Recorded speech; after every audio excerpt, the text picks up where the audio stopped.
नमस्कार, आप देख रहे हैं जनसंवाद 24x7। 1 अप्रैल 2025 से उत्तर प्रदेश के विभिन्न जिलों में शराब की नई दुकानों का आवंटन हुआ। विभिन्न स्थानों पर नई दुकानें खोली भी जा रही हैं, लेकिन इन दुकानों में मानक का प्रयोग नहीं हो रहा है। हम बात करेंगे अंकुर विहार वार्ड 33 में खुल रही शराब की दुकान के बारे में, जो स्कूल से मात्र चंद कदम की दूरी पर है। वहीं दूसरी बात करेंगे हम वार्ड 18 बेटा, यहां पर भी शराब की दुकान स्कूल के नजदीक खोली जा रही है। एक तरफ गाजियाबाद जिलाधिकारी एक आदेश जारी करते हैं, कोई भी शराब की दुकान स्कूल के नजदीक नहीं खुलेगी। दूसरी तरफ संबंधित विभागों के अधिकारी अपनी जेबें भरते हुए मानक को साइड कर रहे हैं, जिसकी जहां मर्जी हो वहां शराब की दुकान खोल सकता है।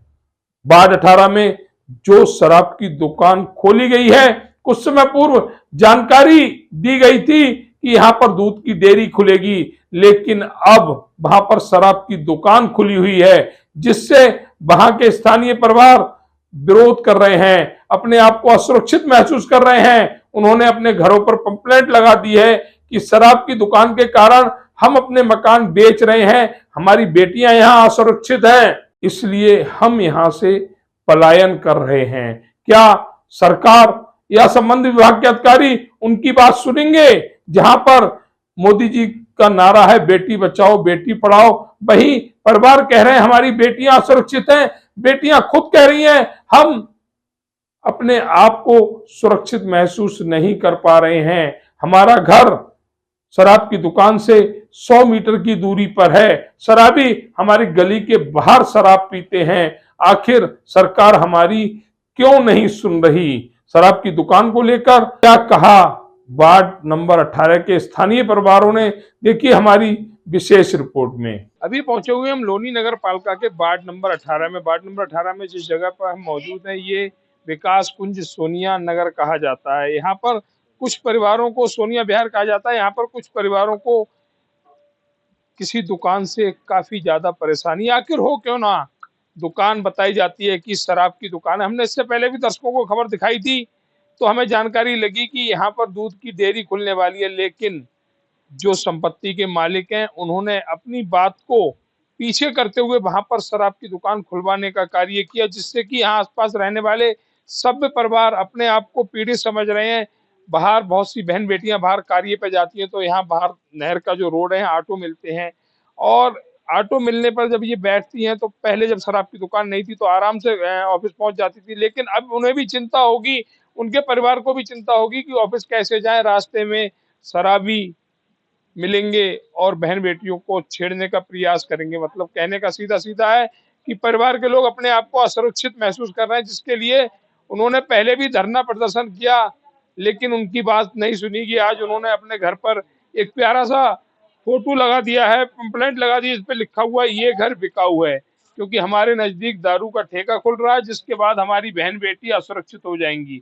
और इसमें इन्होंने कुछ गलत नहीं लिखा है, ये वो बातें लिखी हैं जिसका आभास आने वाले समय में इनको भी है, और इसके लिए वे चाहते हैं कि अधिकारी इस दुकान को बंद करें, इस दुकान को कहीं एकांत की जगह में खोलने का प्रयास करें। जिसको शराब पीनी है वो कहीं से भी ला सकता है, लेकिन कॉलोनी में रिहायशी क्षेत्र में शराब की दुकान खुलने से वहां रह रहे स्थानीय परिवारों को काफी परेशानी का सामना करना पड़ता। हमारे पास महिलाएं जुड़ी हुई हैं, कुछ भाई जुड़े हुए हैं, उनसे भी जानकारी लेंगे। भैया आपका नाम? सुनील कुमार। सुनील जी कहाँ रहते हैं? विकास कुंज। अच्छा, विकास कुंज में। 3 नंबर गली। जानकारी लगी कि यहाँ पर एक कोई शराब का ठेका नया हाँ, खुला हुआ है। खुला है। खुला हुआ है। तो आप लोगों ने सभी ने मिलकर उस तो बंद कराने की कोशिश करी, मगर उसमें कोई कार्रवाई नहीं हुई। अच्छा, उसमें कोई कार्रवाई नहीं हुई। तो किसी को शिकायत वगैरह दी थी? उस सभासद को दी थी। अच्छा, सभासद आपकी लड़ाई लड़ रहे हैं। सभासद तो ये कहना भैया का एक और भी साथी जुड़े हुए, उनसे भी जानकारी लेंगे। भैया आपका नाम? सीताराम पटवा। सीताराम जी कब से रह रहे हैं यहाँ पर? यहाँ रह रहे हैं हम 10 साल से। 10 साल से? हाँ जी। 10 साल में इससे पहले भी कभी नौबत आई है ऐसी पंपलेट लगाने की? नहीं जी, नहीं आई। नहीं। तो अब ऐसी नौबत क्यों आई कि आपको अपने घर बेचने के पंपलेट लगाने? सर जी प्रयास इतना कर रहे हैं, मगर मानने को तैयार नहीं है। कैसे भी हर युद्ध कर रहे हैं, कोई सुनने वाला है ही नहीं। अच्छा, कोई सुनने वाला नहीं। हाँ जी, तो ये तो किसके लिए कर रहे हैं? ये परिवार के लिए, गली के लिए, मोहल्ले के लिए। जो हमारी बहन बेटी निकलती है बाजार जाएंगी या ड्यूटी कहीं जाती हैं तो उसमें दिक्कत आ रही है। अच्छा। हाँ जी, गली में आ गए, यहाँ दारू पीते हैं, आके स्मैक पीते हैं। अच्छा, मतलब अभी तो ठेका खुले हुए चंद रोज हुए हैं। हाँ, चंद रोज में ही, कल भी यहाँ दारू पी रहे थे और परसों भी दारू पी रहे थे। अभी तो नवरात्र चल रहे हैं तो ये हालत है, आगे क्या हालत होगी? तो ये कहना भैया का अभी तो नवरात्रे चल रहे हैं, माता रानी के दिन चल रहे हैं, अभी ये हालात हैं। तो जब ये नवरात्रे, आज से नवरात्रे या कल से नवरात्रों का जब समापन हो जाएगा, उसके बाद यहाँ क्या हालात होगी? जबकि पुलिस प्रशासन के भी आदेश है, बाहर बैठकर शराब नहीं पी सकते, लेकिन सुनेगा कौन? जिसके चलते यहाँ शराब पी जाती है। और आने वाले समय में तो यहाँ पर ऐसी भरमार रहेगी, हर समय शराबी 2 4 6 बाहर बैठे रहेंगे, क्योंकि ठेके की दूरी मात्र यहाँ से 50 से 60 कदम है। जिस तरह से परिजन यहाँ पर अपने घरों को बेचने की बात कर रहे हैं, कुछ और मातृशक्ति से बात करते हैं। यहाँ पर आपका नाम? मेरा नाम सुनीता है जी। सुनीता जी कहाँ रहती हैं? मैं यहीं रहती 3 नंबर गली में। 3 नंबर गली में। जी। तो सुना कि आपके यहाँ ठेका खुल गया नया? हाँ जी, ठेका खुल गया है। हम तो मकान बेच के जाएंगे, नहीं तो हमारे तो बच्चे छोटे छोटे हैं, हम क्या करेंगे तो बताइए। मकान, मतलब आपको लगता है कि बच्चे असुरक्षित हैं? हाँ। तो इसमें मकान बेचने की क्या जरूरत है? अधिकारियों से आप शिकायत क्यों नहीं लगाते? सबसे शिकायत लगाई है मगर कोई सुनवाई नहीं है यहाँ। नहीं, कोई सुनवाई नहीं है। और यहाँ पे जो हमारे छोटे छोटे बच्चे हैं वो भी बिगड़ेंगे। जो हमारे हस्बैंड ये मतलब पी रहे हैं, गाली गलौज, मतलब सब चीज हो ही रही है। अब पास में खुल गया तो और ज्यादा दिक्कत करेगी। तो ये कहना सुनीता जी का कि वैसे तो ये सत्य बात है कि जिसे शराब पीनी है वो कहीं से भी ले आएगा। जो यहाँ पर परिवार रह रहे हैं उनकी बातों को समझते, उनकी भावनाओं को समझते हुए अधिकारियों द्वारा ये ठेका यहाँ से जो शराब की दुकान है उसे हटाना चाहिए। लेकिन क्योंकि ये एक सरकारी कार्य है और जहाँ सरकार को फायदा हो रहा है वहाँ सरकार आम जन की क्यों सुनेगी? इसलिए इन परिवारों ने सभी ने अपने घर पर कंप्लेंट लगा रखी है कि अगर सरकार सुन नहीं रही, अधिकारी सुन नहीं रहे हैं, तो हम अपना घर बेच सकते हैं, अपने घर को बेचकर यहाँ से पलायन कर सकते हैं। इसी के लिए ये सभी पंपलेंट लगाए गए। हम संबंधित विभागों के अधिकारी से यही अपील करेंगे कि इन परिवारों की जो पीड़ा है उसको सुनते हुए एक न्यायप्रिय कार्य करें, जिससे कि ये परिवार यहाँ से मकान बेचने को मजबूर ना हो, यहाँ से पलायन करने को मजबूर ना हो। कुछ लोग और भी जुड़े हुए। मैम आपका नाम? कुसुम। कुसुम जी कहाँ रहती हैं? यही गली नंबर 3 में। अच्छा, गली नंबर 3 में रहती हैं। हाँ जी। जानकारी लगी आपके क्षेत्र में एक नई दुकान शराब की खुल चुकी है? जी हाँ, बिल्कुल खुली है दुकान। ये यहीं घर के पास में, ये कोई दूर नहीं पड़ रही है यहाँ से। सुनने में ये भी आया है कि जो महिलाएं हैं वो लगातार उस दुकान का विरोध कर रहे हैं। हम तो हमने 4 दिन के नाम वहाँ बैठे हैं, हमने क्या नाम वहाँ बैठ के क्या नाम करा है, क्या नाम वहाँ पर फिर हमारी कोई सुनवाई नहीं हुई। वहाँ पे हमें बहाने से वहाँ से भगा दिया है। वहाँ से क्या तुम्हारी कंप्लेंट कर दी जाएगी और तुम्हारे पर मुकदमा चालू होगा। आपकी कंप्लेंट कर दी जाएगी? वो पुलिस वालों ने कहा है। पुलिस वालों ने? हाँ, 2 स्टार लग रहे थे, 3 स्टार। मतलब यहाँ पर पुलिस आई थी। हाँ, और उन्होंने बजाय उसके ठेके को बंद करने के आप लोगों को वहाँ से कहा कि आपके मुकदमा चला दिया जाएगा, नहीं तो आप यहाँ से हटाइए, आधे घंटे का टाइम है, मुकदमा हो जाएगा। तो ये कहना है कुसुम जी का कि हमने वहाँ पर जब बैठकर विरोध प्रदर्शन किया तो वहाँ पर पुलिस विभाग आया और उन्होंने हम ही को धमकाने का प्रयास किया, पीड़ित को ही सजा देने का कार्य किया। जिस तरह से ये कुसुम जी बता रही हैं कि आधा घंटे में आप लोग यहाँ से चले जाइए वरना आपके खिलाफ मुकदमा दर्ज हो जाएगा। क्या ठेके वाले इस परिवार को ये वो पेपर दिखाएंगे जिससे कि ये सुनिश्चित हो सके कि ये दुकान यहीं खुलेगी?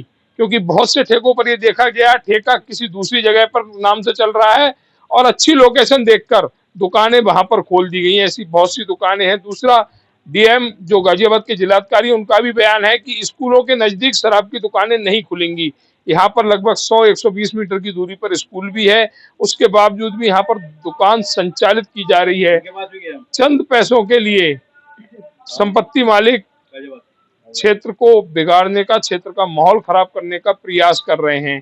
जिस तरह से भैया बता रहे हैं गाजियाबाद गए थे, किसके पास गए थे हमारे पास जानकारी नहीं है, लेकिन यहाँ पर जो मातृशक्ति बैठी हुई है ये इस शराब की दुकान से काफी पीड़ित है। कुछ और लोगों से भी जानकारी। आपका नाम क्या है? राजवती। राजवती जी कहाँ रहती है? गली 3 नंबर। 3 नंबर गली में रहती है।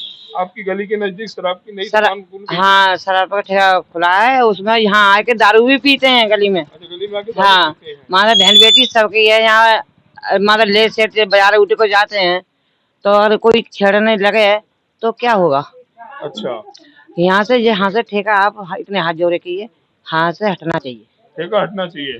तो ये कहना है राजवती जी का कि ठेका यहाँ से हटना चाहिए। ठेके की वजह से हमारी बहन बेटियां असुरक्षित हैं, जो काम पर जाती हैं, लेट नाइट घर वापस आती हैं, उनकी सुरक्षा को लेकर हम हमेशा चिंतित रहेंगे। और देखा गया है ये कि जहां पर शराब की दुकानें हैं वहां इस तरह की छीना झपटी चोरी की घटनाएं बढ़ जाती हैं, क्योंकि जो शराब पीने वाले हैं वो कहीं ना कहीं शराब पीने के लिए अगर पैसा पास में नहीं है तो चोरी करेंगे, लूट करेंगे और शराब के पैसे इकट्ठे करेंगे। तो जो महिलाओं का विरोध प्रदर्शन है वो बिल्कुल जायज है।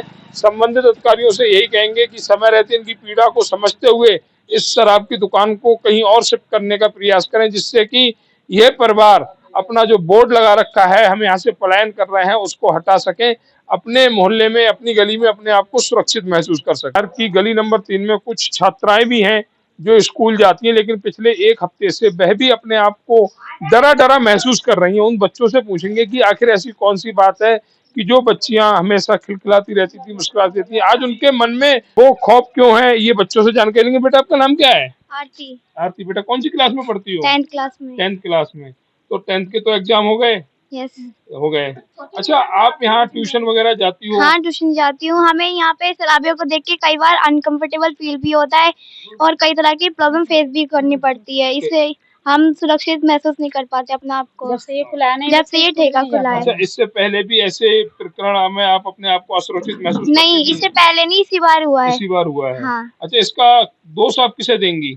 जैसे सरकार को दूंगी, सरकार को देंगी, जो हमारी प्रॉब्लम नहीं सुन रहे हैं। नहीं सुन रहे हैं। हमारी प्रॉब्लम की कार्रवाई करे, इसे बंद करवाए, जिससे लड़कियां ये किसे बंद कराएं? ठेके को। ठेके को, शराब की दुकान को। यस। अच्छा, शराब की दुकान ही अभी खुली है आपके क्षेत्र में? यस। तो आप चाहती हैं कि वो दुकान बंद हो, जिससे कि हाँ। हम अपने आप को कंफर्टेबल फील comfortable करें। feel करें। तो ये कहना एक छोटी सी बिटिया जो 10th के जिसने एग्जाम दिए हैं, कितनी सुंदरता के साथ अपनी बात रखी कि सरकार हमारी बात सुनने के लिए होती है और सरकार हमारी बात नहीं सुन रही है। बेटी पढ़ाओ बेटी बचाओ का नारा ये मोदी सरकार का नारा है, और यहाँ पर बेटियां ही अगर खुद कह रही हैं कि हम अपने आप को अनकंफर्टेबल महसूस कर रहे हैं, तो कहीं ना कहीं ऐसी दुकान को यहाँ से शिफ्ट करना चाहिए, ऐसी दुकान को यहाँ से बंद करना चाहिए। एक बिटिया और है, उससे भी जानकारी लेंगे। बेटा नाम क्या है आपका? ज्योति। ज्योति। बेटा कौन सी क्लास में पढ़ते हैं? 11th में पढ़ते हैं। यस। अच्छा, अभी तो स्कूल वगैरह चल रहे होंगे? यस। अच्छा, क्या महसूस करती है अब आपके यहाँ एक ऐसा दुकान खुल गई है जिसको कोई भी नहीं चाहेगा? यहाँ पे हमारे यहाँ पे हर बार लड़के खड़े रहते हैं, दारू पी के यहाँ पे गाली गलौज करते रहते हैं। यहाँ पे शराब का ठेका नहीं खुलना चाहिए था। शराब का ठेका नहीं खुलना चाहिए। यस। अच्छा, आप स्कूल वगैरह जाते हैं या ट्यूशन वगैरह जाते हैं तो सुरक्षित महसूस कर पाते हैं? नहीं, सुरक्षित महसूस नहीं कर पाते हम, क्योंकि आगे ऐसा लगता है आगे के पीछे कोई आ रहा है, वो हो रहा है। तो ये कहना है ज्योति का कि हमें ऐसा महसूस होता है कि कोई हमारी तरफ बढ़ रहा है, और इसी के लिए हम बार बार सरकार से, उन अधिकारियों से अपील कर रहे हैं कि इस दुकान को यहाँ से हटाया जाए, दुकान को कहीं एकांत जगह में शिफ्ट करना किया जाए। एक बार फिर कहेंगे कि जिसे शराब पीनी है वो कहीं से भी ला सकता है। कोरोना में शराब के ठेके बंद थे, फिर भी लोगों को शराब मिली, लोगों ने शराब पी, तो फिर रिहायशी क्षेत्र में ऐसी दुकान को खोलकर ऐसे परिवारों को पलायन करने के लिए सरकार और संबंधित विभाग के अधिकारी क्यों मजबूर कर रहे हैं?